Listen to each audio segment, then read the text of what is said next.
Hi friends, welcome to Ansari twenty and my name is Shaban Ansari. आज के इस वीडियो में हम सीखने वाले हैं रावल का जो RE25 AR का एजेंट रिस्ट पैनल है उसकी कमिशनिंग सीखेंगे। इसके पहले के वीडियो में मैंने आपको बताया था किस तरीके से हम लोग जो है फील्ड में केबल 1 बाय 1 जो है कनेक्ट करते हैं और इंस्टॉल करते हैं और किस तरीके से हम लोग फील्ड के केबल को लाकर टर्मिनेट करते हैं। उसका वीडियो मैंने पहले ही बनाया है, वो वीडियो का लिंक मैं आई बटन पर दे दूँगा, आप जाकर वीडियो कंप्लीट देख सकते हैं। आपको पूरी नॉलेज मिल जाएगी किस तरीके से हम लोग टर्मिनेशन करते हैं। इस वीडियो में मैं आपको बताऊंगा किस तरीके से हम लोग जो है इसकी जो पैनल है इसकी हम लोग कमिशनिंग करेंगे। फ्रेंड्स, कमिशनिंग करने के लिए आपको किसी भी लैपटॉप, अलग अदर मॉड्यूल डिवाइस या किसी भी सिस्टम से आपको इस पैनल को कनेक्ट नहीं करना है।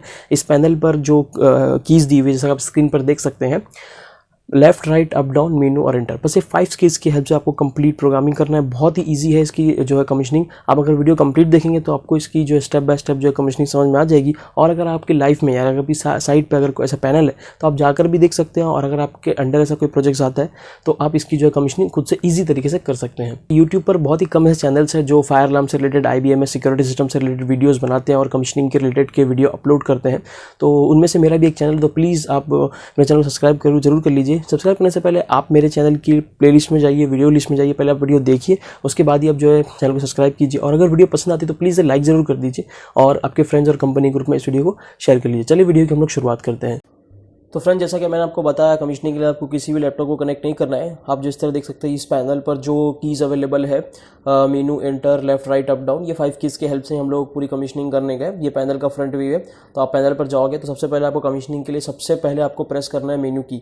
याद रखना, पूरे स्टेप में जब भी आप जो भी स्टेप पर आप एंटर प्रेस करोगे तो आप उस मोड पर जाओगे, और जब आप सिलेक्ट कर लोगे जो भी सेटिंग, आपको सिलेक्ट करने के बाद जब आप एंटर करोगे तो वो जो भी सेटिंग आपने सिलेक्ट किया होगा वो आपकी मेमोरी, पैनल की मेमोरी में सेव हो जाएगा। ठीक है, तो पहले हम मेनू की यहाँ पर प्रेस कर लेते हैं। जैसे मेनू की आप प्रेस करोगे तो आपको पासवर्ड मांगेगा। पासवर्ड मांगने के बाद आपको एडमिन पासवर्ड डालना है। आप लोग नोट कर लीजिए, यहाँ पर 2 पासवर्ड होते हैं, एक होता है यूज़र, एक होता है एडमिन। यूज़र मतलब आपको एक नॉर्मल कोई सेटिंग देखना है, चेक करना है, तो आप जो है इवेंट चेक करना है तो आप यूज़र पासवर्ड के थ्रू चेक कर सकते हैं। अगर आपको कमिशनिंग करना है तो आपको जो है एडमिन पासवर्ड की ज़रूरत पड़ेगी। यूज़र पासवर्ड आप नोट कर लीजिए 1 2 3 4, ये बाय डिफ़ॉल्ट कंपनी के एंड से दिया हुआ है।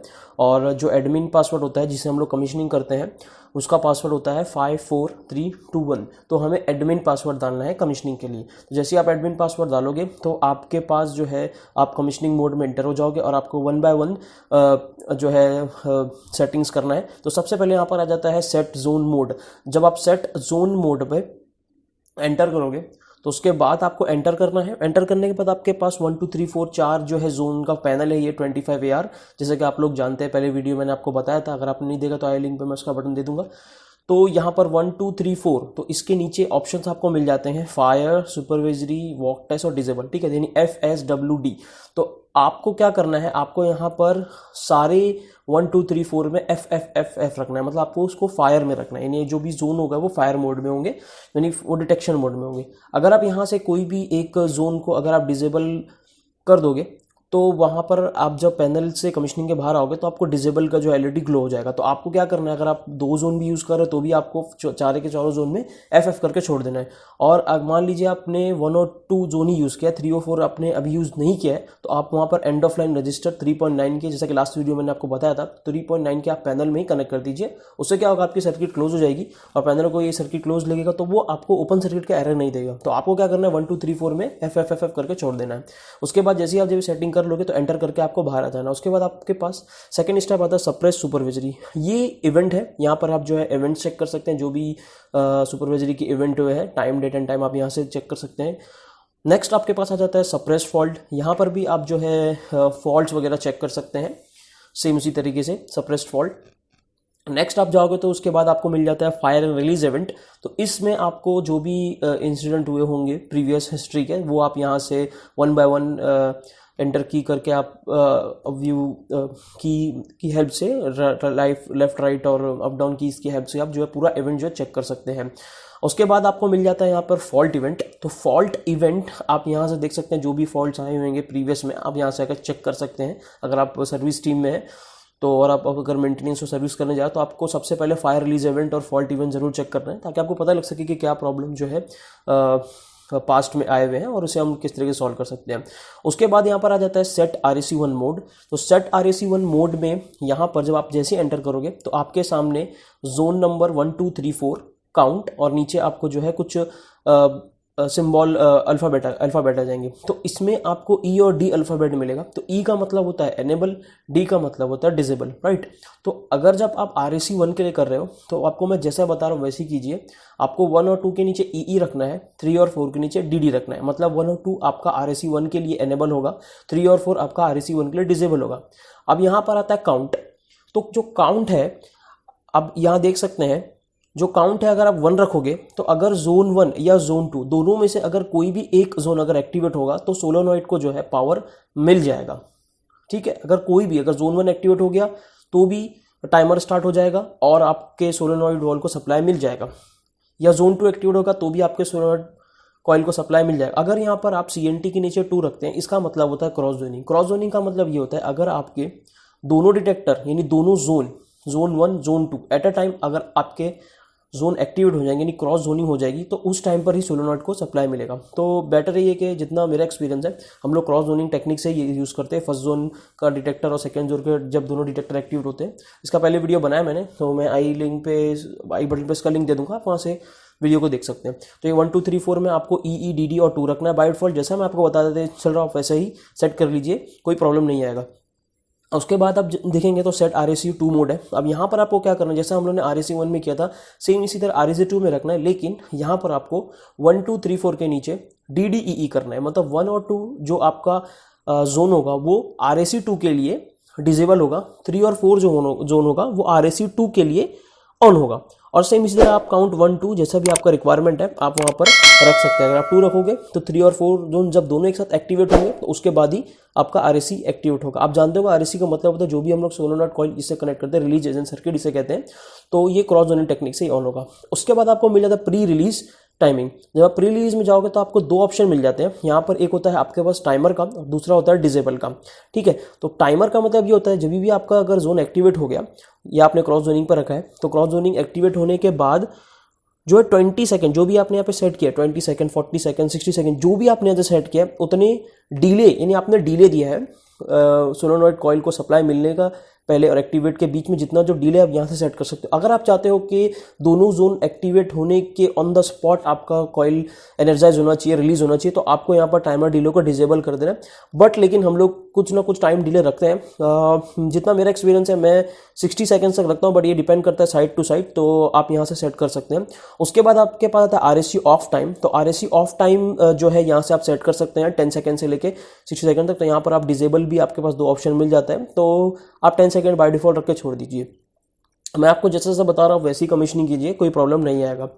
नेक्स्ट आप उसके बाद आपको मिल जाता है रिमोट रिलीज। तो रिमोट रिलीज के भी पास आपके पास यहाँ पर 2 ऑप्शन मिल जाते हैं, जिसमें आपको टाइमर का ऑप्शन मिलता है और आपको डिसेबल का ऑप्शन मिलता है। सेम उसी तरह रिमोट रिलीज का मतलब ये होता है अगर आपने manual call point manual release से अगर आपने इसको एक्टिवेट किया, तो मैनुअल रिलीज प्रेस करने के बाद आपका टाइमर स्टार्ट होगा। जो वो टाइमर का जो टाइम होगा जो यहाँ पर आप सेट करोगे, लाइक अगर आपने 10 सेकंड सिलेक्ट किया, तो आप अगर मैनुअल रिलीज प्रेस करोगे तो उसके 10 सेकंड के बाद आपका जो है कॉइल एनर्जाइज होगा, कॉइल एक्टिवेट होगा। तो आप यहाँ से टाइम को सेट कर सकते हैं 10 सेकंड 20 सेकंड 60 सेकंड।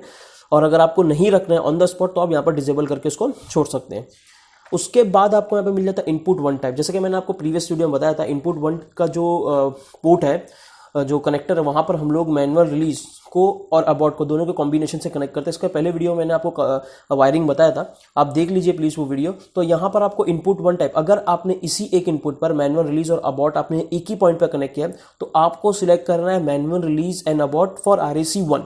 अगर आपने सिर्फ और सिर्फ मैनुअल रिलीज कनेक्ट किया है, मैनुअल अबॉर्ट आपने नहीं कनेक्ट किया है, तो आपको सिर्फ और सिर्फ सिलेक्ट करना है मैनुअल रिलीज RAC 1। तो 2 ऑप्शन है आपके पास, manual release and abort RAC 1 और सेकंड आपके पास है मैनुअल रिलीज RAC 1। तो आप पे डिपेंड करता है आपने आपके साइट पर किस तरह का इंस्टॉलेशन किया है मैनुअल रिलीज अबॉर्ट का, तो आप उस सबसे यहाँ से सिलेक्ट कर सकते हैं।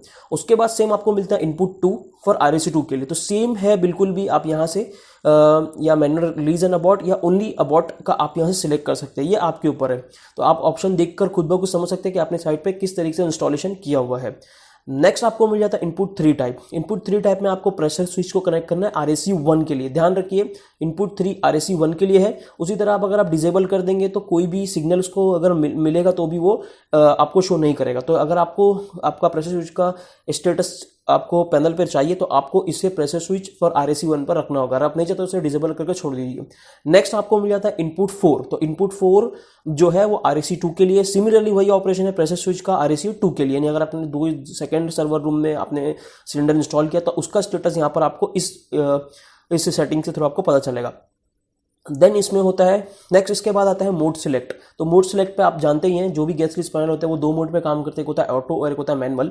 तो बेसिकली हम लोग क्या करते हैं, क्रिटिकल जोन तो हम लोग ऑटो ही रखते हैं। और अगर आप चाहते हैं लाइक अगर आपका कुछ वहाँ पर कुछ वर्क चल रहा है, अंदर क्लीनिंग वर्क चल रहा है या फिर आपका कुछ कारपेंटरी वर्क चल रही है या अदर कोई भी एक्टिविटी चल रही है और आप रिस्क नहीं लेना चाहते तो आप जो है उसे मैनुअल मोड पर रख दीजिए। यानी आपका जो सिस्टम है वो मैनुअली एक्टिवेट होगा, डिटेक्टर के एक्टिवेट होने के बाद भी सोलो नोड को एक्टिवेट नहीं होगा जब तक कि आप मैनुअल रिलीज के थ्रू से एक्टिवेट नहीं करते। तो ये ऑप्शन आपके हाथ में, आपको ऑटो और मैनुअल में रखने के लिए। उसके बाद आपको मिल जाते हैं रिले के ऑप्शन, रिले 1 आउटपुट। इसमें आपको टोटल 4 ऑप्शन मिल जाते हैं, फायर, सुपरवाइजरी, रिलीज और प्री रिलीज। तो आप अगर आपका रिले कौन से मोड पर एक्टिवेट करना चाहते हैं, यानी अगर आप कोई थर्ड पार्टी डिवाइस अपन कनेक्ट करते हैं, access control system, sign board या कोई अदर डिवाइस या किसी और पैनल को, बिल्डर को आपको इंडिकेशन करना है तो यहाँ से ये जो रिले को आप ऑपरेट करा सकते हैं। यानी आप किस तरीके से रिले को ऑपरेशन कराना चाहते हैं। अगर आपको चाहिए कि आपका जो सिग्नल है किसी अदर पार्टी को या किसी अदर बिल्डर या बिल्डर के पैनल को पता चले फायर होने पर, तो आप फायर मोड पर अगर आप रखोगे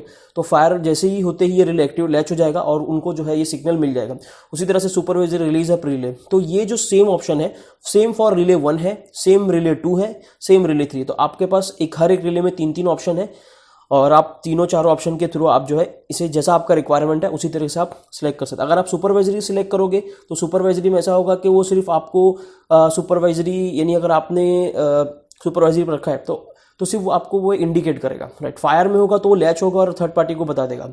अगर आपने रिलीज में रखा है तो अगर आपका panel solo node coil release हो गया तभी वो रिले लैच होगा। अगर आपने प्री रिलीज में रखा है तो टाइमर स्टार्ट होने के पहले रिले लैच होगा। तो ये अलग अलग ऑप्शन है, आप इजीली देखकर समझ सकते हैं कि फायर में रखना है, सुपरवाइजरी में रखना है, रिलीज में रखना है, प्री रिलीज में रखना है। ये आपके ऊपर डिपेंड करता है, आपकी साइड पर डिपेंड करता है। तो same for relay 1, same for relay 2, same for relay 3।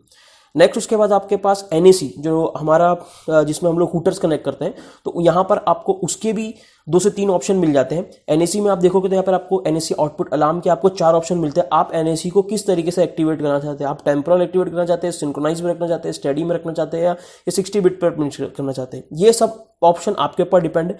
आप इसे सिंक्रोनाइज भी रख सकते हैं और स्टडी में भी रख सकते हैं या फिर 60 BPM में भी रख सकते हैं। उसके बाद same NAC output pre release, यानी अगर आपका जो नेक सर्किट है वो प्री रिलीज यानी टाइमर स्टार्ट होने के पहले वो किस तरीके से एक्ट होना चाहिए, तो उसके पास भी आपको 4 ऑप्शन मिल जाते हैं। आप कोई भी जैसा भी आपको चाहिए, साइट की रिक्वायरमेंट है, आप टेस्टिंग करके ये जो इनमें से चारों में से कोई एक रख सकते हैं।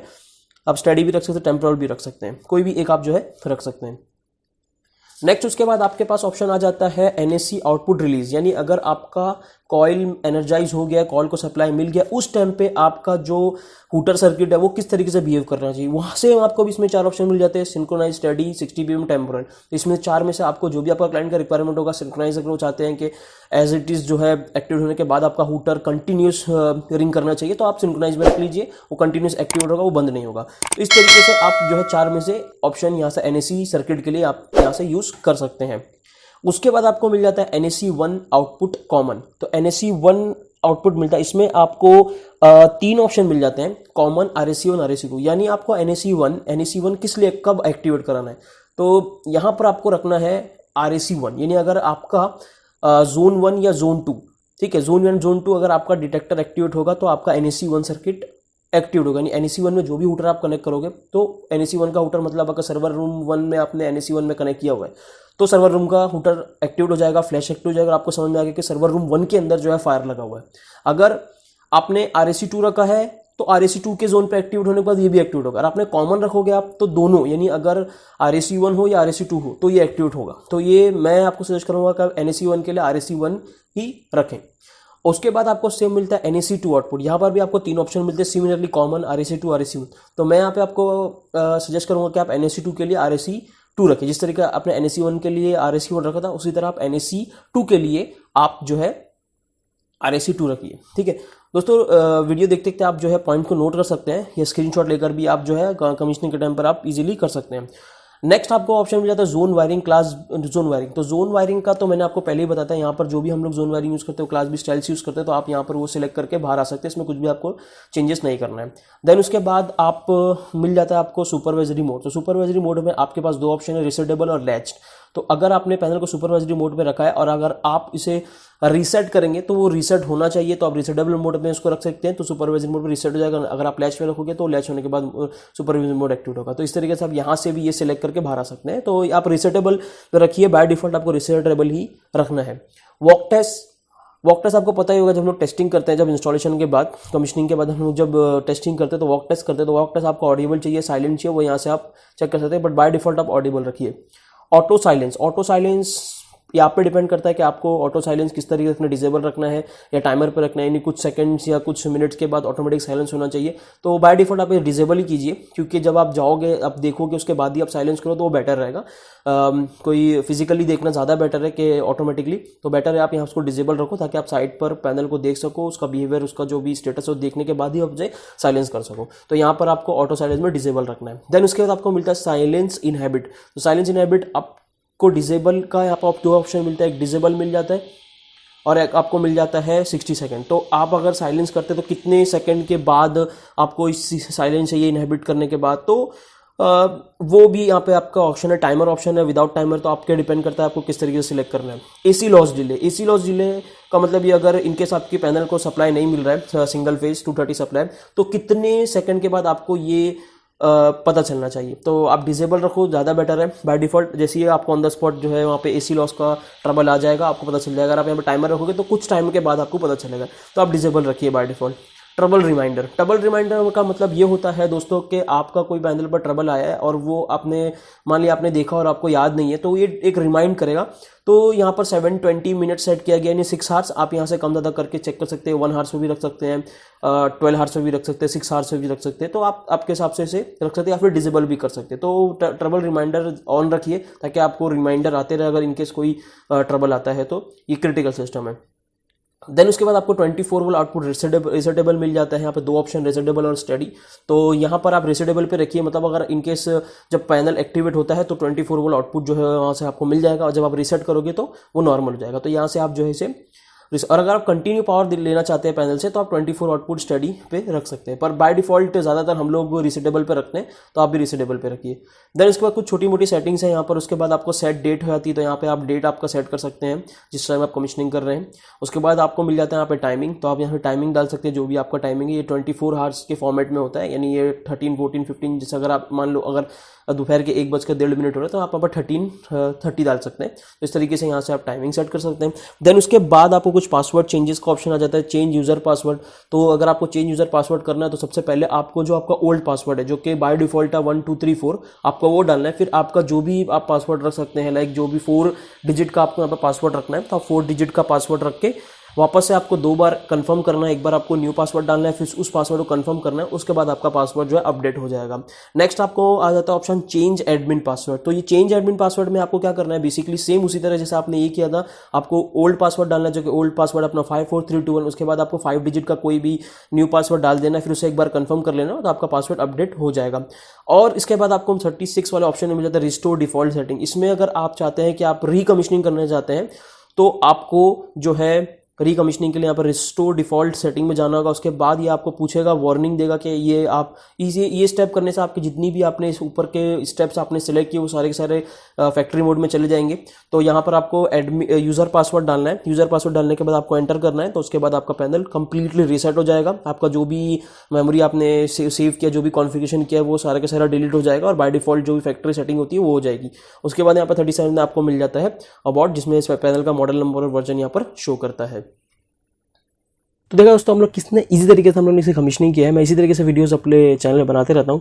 अगर आपको वीडियो पसंद है तो प्लीज़ इसे एक लाइक ज़रूर कर दीजिए और आपके फ्रेंड्स और कंपनी ग्रुप में इस वीडियो को शेयर कीजिए। और अगर आपके माइंड में कोई भी ऐसा डाउट है इस पैनल के रिलेटेड या कोई और पैनल के रिलेटेड, तो प्लीज़ कमेंट बॉक्स में मुझे बताइए। हम ट्राई करेंगे इसका जो है सोल्यूशन निकालने की और आपको आंसर देने की। चलो दोस्तों, मिलते हैं अगले वीडियो में अगले टॉपिक के साथ। तब तक के लिए बाय बाय।